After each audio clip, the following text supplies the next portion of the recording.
Marami ang humahanga at nangangarap na maging ninja o yung mga taong may kasanayan sa maliksi pero swabing paggalaw.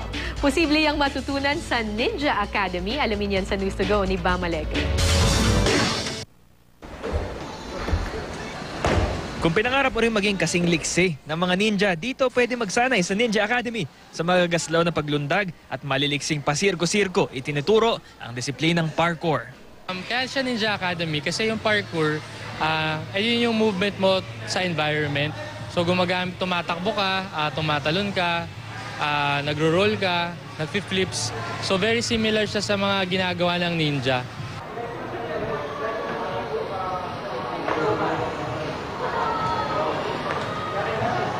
Nagsimula ang parkour sa France noong 1980s at ang pinagmulan nitong phrase ay Le Parcours of the course at ang isa sa mga pinagbatayan nito ay Military Obstacle Course Training. Pakay ng parkour na makarating sa point A papuntang point B sa pinakamabilis na paraan. Isang magandang pagkakataon daw ito para lalong maging pamilyar sa kayang gawin ng inyong mga katawan. Sa anumang pagsasanay, kaligtasan ng mga estudyante ang unang tinitiyak. Sinisiguro raw na hindi mapuwersa ang katawan. Gayunman, asahan daw ang pagtagaktak ng pawis. Ang parkour daw kasi masinsinang cardio workout din. Katulad na lang ng housewife na si Trisha. Comparing to a regular gym, parang ang concentration lang is bodybuilding and pagpaganda katawan. Whereas dito, magigain ka na skills. Hindi ko in-expect na ganito ako mag-i-enjoy.